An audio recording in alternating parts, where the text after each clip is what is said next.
देवरानी की सौतन। राधा एक सीधी सादी लड़की है। उसकी सास विमला तो उसे बहुत प्यार करती है, लेकिन उसकी जिठानी लता को राधा बिल्कुल पसंद नहीं। राधा अपने ससुराल में बहुत खुश थी, लेकिन उसकी ये खुशी ज्यादा दिनों तक नहीं टिकी, क्योंकि राधा का पति मिहिर उसकी सौतन ले आया। ये कौन है जी? आप किसको घर पर ले आए? ये इस घर की नई बहू और मेरी पत्नी सोनाली है। क्या आपने दूसरी शादी कर ली? ऐसा करते हुए आपको शर्म नहीं आई? आपने एक बार भी मेरे बारे में नहीं सोचा? ये क्या बोल रहा है बेटा? तेरी पहली पत्नी के होते हुए तो दूसरी शादी कैसे कर सकता है? कौन है ये चुड़ैल? निकाल इसे यहाँ से। माँ राधा, अब दोनों एक बात समझ लो। मैंने सोनाली से शादी अपनी मर्जी से की है, वो यहीं रहेगी। और राधा, तुम्हें यहाँ रहना है तो रहो, नहीं तो निकल जाओ यहाँ से। पर सोनाली अब यहीं रहेगी। राधा को मिहिर की बात सुनकर बहुत दुख हुआ। वो रोते हुए अपने कमरे में चली गई।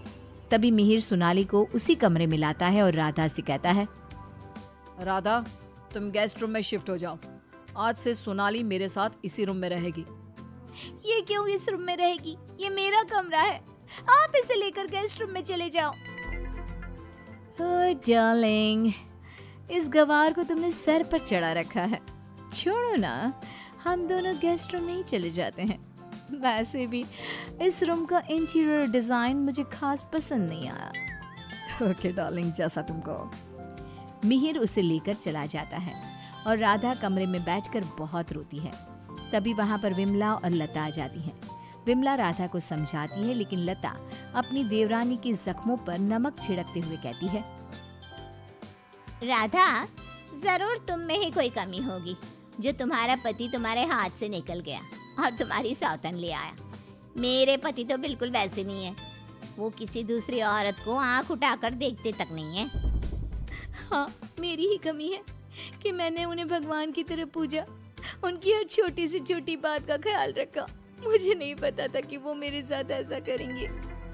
लता बहू, ये कोई समय है ऐसी बातें करने का? जाओ, राधा के लिए कुछ खाने को ले आओ। अगली सुबह सब बैठकर नाश्ता कर रहे थे। तभी सोनाली और मिहिर भी वहां आ गए। सोनाली कहती है, डार्लिंग, क्या यहाँ रोज इतना ही ऑयली ब्रेकफास्ट बनता है? मुझे इतना ऑयली खाने की आदत नहीं। सुबह कुछ हेल्दी फूड खाना चाहिए। आज तुम ये खा लो डार्लिंग, कल से तुम जो कहोगी इस घर में वही बनेगा। ओके डार्लिंग, मैं आज तुम्हें अपने हाथों से खाना खिलाऊंगी। सोनाली मिहिर को अपने हाथों से खाना खिलाती है। ये देखकर राधा को बहुत दुख होता है। उसके बाद मिहिर अपने ऑफिस चला जाता है। तब लता सोनाली से कहती है, सोनाली, कैसा लगा तुम्हें अपना ससुराल? अच्छा है, लेकिन यहाँ कोई भी मुझे पसंद नहीं करता। पसंद तो मुझे भी कोई नहीं करता। सब उस राधा के आगे पीछे ही घूमते हैं। चलो छोड़ो इन बातों को, आओ मैं तुम्हें घर दिखाती हूँ। लता सोनाली से बहुत बातें करती है। जब मिहिर घर पर नहीं होता तो दोनों आपस में घंटों बातें करती।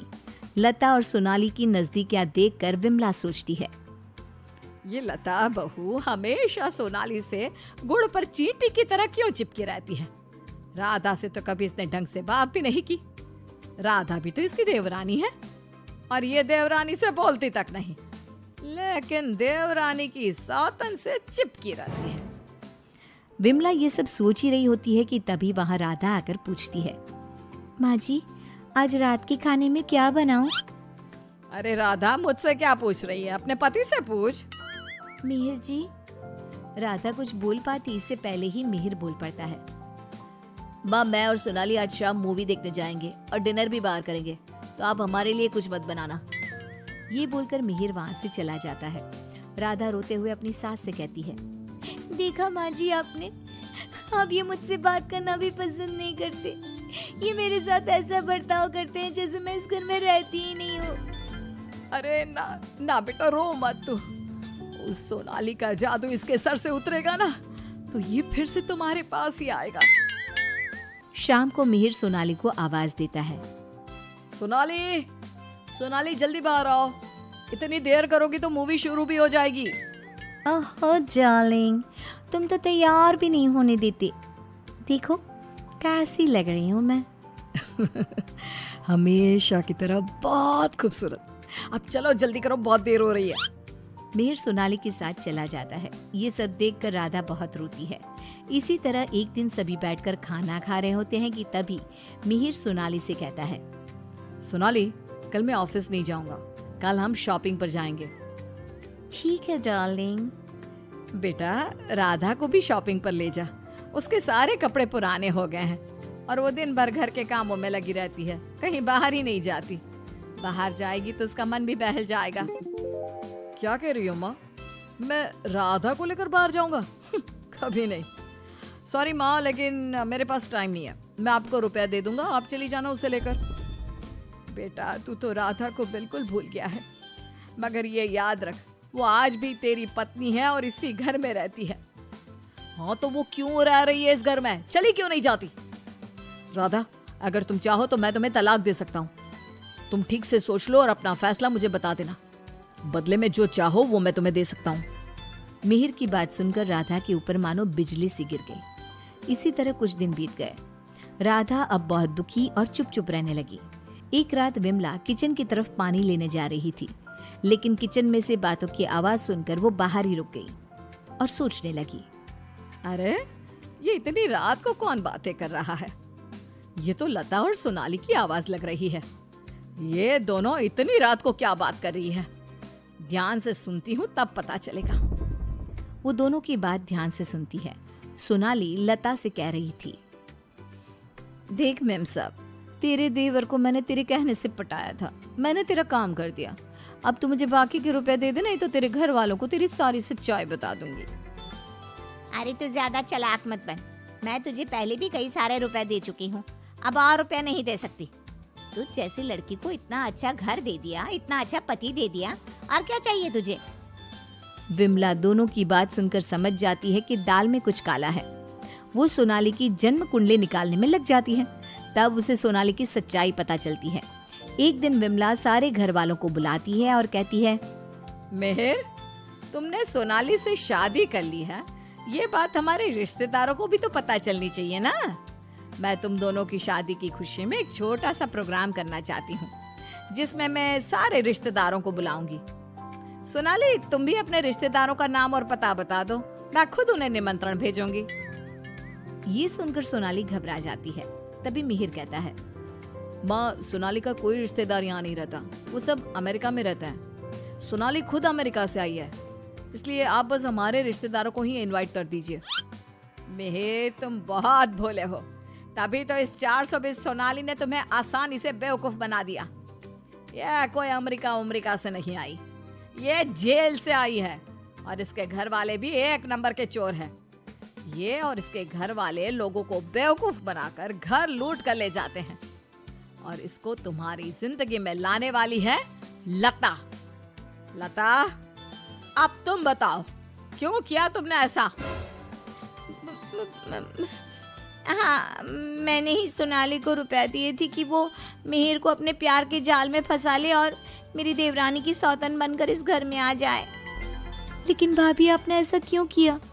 क्योंकि मैं जलती थी तुमसे। घर के सभी लोग और माँ तुमसे प्यार करते थे, मैं तुमसे बदला लेना चाहती थी, इसलिए मैंने ऐसा किया। भाभी, आपको शर्म आनी चाहिए। आपने मेरा घर बर्बाद किया, मैं आपको कभी माफ नहीं करूंगी। सारी सच्चाई जानने के बाद मिहिर सोनाली को घर से निकाल देता है और राधा से माफी मांगता है। राधा, मुझे माफ कर दो, मैंने तुम्हारे साथ ठीक नहीं किया। मिहिर, मैं तुम्हें माफ नहीं कर सकती और ना ही तुम्हारे साथ रह सकती हूँ। मैं जा रही हूँ ये घर छोड़कर। लेकिन राधा, इसमें मेरी क्या गलती? ये सब तो भाभी ने किया है ना, मैं तो बेकसूर हूँ। अगर सोनाली सच में अच्छी लड़की होती तो क्या तुम उसे छोड़ते? कभी नहीं। और इस बात की क्या गारंटी है कि कल तुम्हें सोनाली से अच्छी लड़की मिलेगी तो तुम दोबारा ऐसी गलती नहीं करोगे? राधा अपना सामान लेकर घर से जाने लगती है। विमला और मिहिर उसे बहुत रोकते हैं, लेकिन वो नहीं रुकती। राधा जाते जाते अपनी जिठानी से कहती है, भाभी, आप क्यों उदास खड़ी हो? आपने जो चाहा था वो तो पूरा हो गया ना। मैं जा रही हूँ हमेशा के लिए। अब आप ही इस घर की बहू हैं।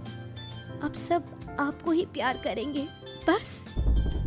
तभी लता का पति विकास आ जाता है और कहता है, नहीं राधा, ये इस लायक नहीं कि इसे कोई प्यार करे। लता, तुम अभी इसी वक्त इस घर से निकल जाओ। मैं तुम्हें एक सेकंड भी यहाँ बर्दाश्त नहीं कर सकता। अगर मैंने तुम्हें इस घर में जगह दी तो न जाने कल तुम हमारे ऊपर कौन से दुखों का पहाड़ तोड़ दोगी। लता विकास से बहुत माफी मांगती है, लेकिन वो उसे घर से निकाल देता है। लता को इस बात का पछतावा था कि उसने अपना हंसता खेलता घर बर्बाद कर दिया। ना तो विकास अपनी पत्नी लता को माफ करता है और ना ही राधा अपने पति मिहिर को माफ करती है।